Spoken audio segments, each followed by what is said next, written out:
केंद्रीय गृह राज्य मंत्री नित्यानंद राय ने कांग्रेस नेता राहुल गांधी के वोटाधिकार यात्रा को लेकर बड़ा हमला बोला है। नित्यानंद राय ने राहुल गांधी की वोटाधिकार यात्रा को नफरत से भरी बताया है। उन्होंने कहा है कि यह यात्रा बिहार के लोगों को गुमराह करने के लिए निकाली गई है। इस यात्रा में प्रधानमंत्री मोदी को अपमानजनक टिप्पणी करने के लिए मंच मुहैया कराया गया है। ये घुसपैठ यात्रा है। सुनिए उनका बयान। कल तेजस्वी जी राहुल जी ने समाप्त किया।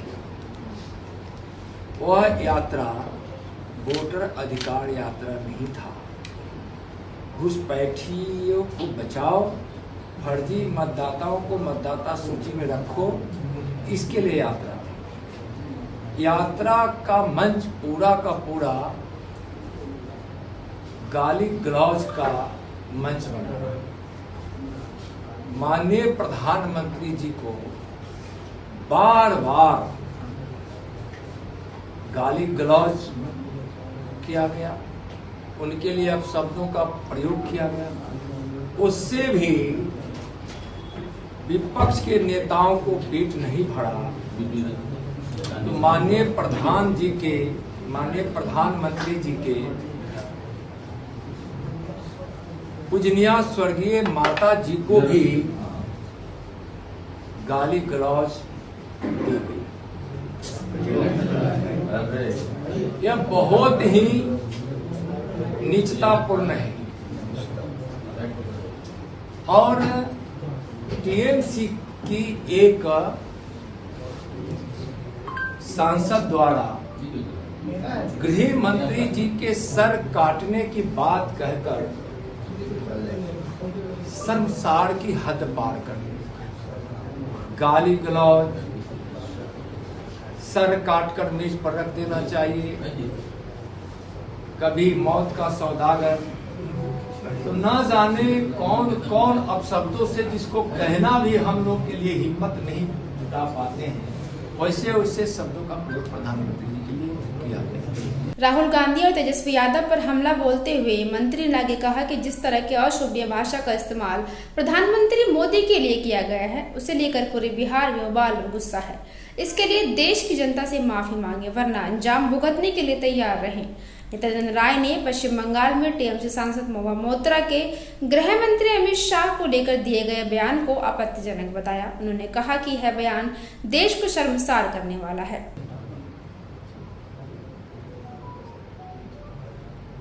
प्रधानमंत्री जी के पूजनीय माता जी के विषय में हम सब जानते हैं कि जो एक माताओं में एक आदर्श माता है। इससे सभी माता होती है, ममता और महानता की प्रतीक होती है, लेकिन वह गरीब माता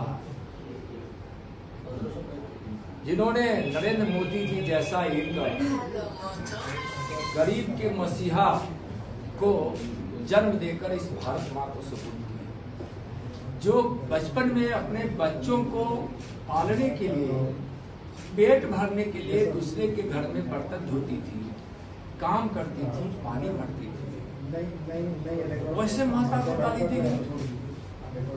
उस माता को गाली दी गई जिसने एक ऐसा सपूत इस भारतवर्ष को दिया जिसने देश से 25-30 करोड़ गरीबी रेखा से बाहर लाकर गरीबों को अच्छी जिंदगी अब तक दे चुके हैं और भी इस देश से गरीबी मिटाने का जिन्होंने संकल्प ले रखा है, जिन्होंने भारत के मान, स्वाभिमान और सोच को दुनिया के सामने उच्च स्थान दिलाया है, जिसने गरीबों का पेट भरा है, गरीबों को घर दिया है, जिन्होंने गरीबों को आयुष्मान भारत से इलाज कराया है, जिस प्रधानमंत्री जी ने महिलाओं को इज्जत घर शौचालय दिया है, घर घर बिजली दी है, गांव गांव सड़क दी है, मुद्रा लोन से लोगों को रोजगार दिया है, लाखों को नौकरी दी है, जिन्होंने भारतीयता को और भारत के वैभव को स्थापित करने के लिए गुलामी की सारी चिन्हों को मिटाने का संकल्प लिया है और मिटाया है, उस प्रधानमंत्री को गाली दिया गया जो विकास के भगीरथ है और गरीबों के मसीहा है। उनकी माता जी को गाली दिया गया। गृह मंत्री जी ने माननीय प्रधानमंत्री श्री नरेंद्र मोदी जी के नेतृत्व में इस देश से संविधान का 370 धारा हटाया जो आज देश की अखंडता के लिए कितना बड़ा काम किया गया है। जिस प्रधानमंत्री जी ने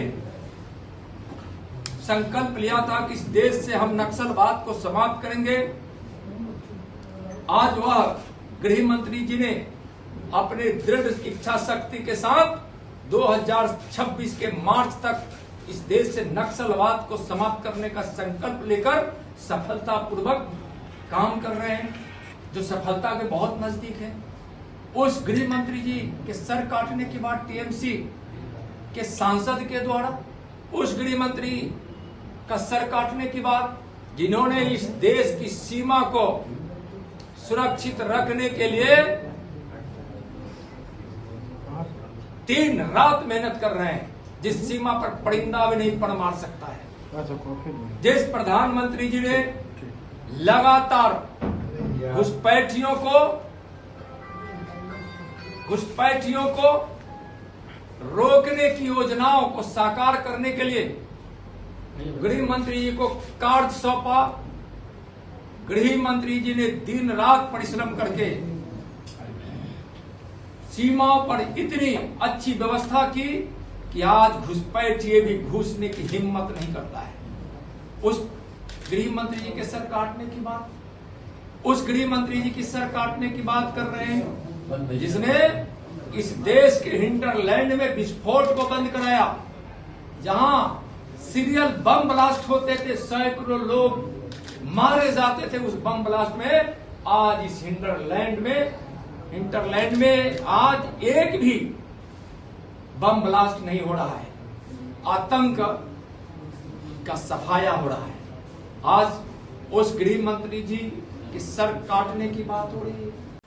इसके साथ ही बिहार विधानसभा चुनाव को लेकर केंद्रीय मंत्री ने बड़ा दावा किया है। उन्होंने कहा है कि आगामी विधानसभा चुनाव में महागठबंधन का सूपड़ा साफ होगा और 40 से भी कम सीटों पर जनता उन्हें समेट देगी। पंजाब केसरी टीवी के लिए पटना से संजीव कुमार की रिपोर्ट। हमसे जुड़े रहने के लिए हमारे YouTube चैनल को सब्सक्राइब करें और नई वीडियो की नोटिफिकेशन के लिए बेल आइकॉन को दबाएं।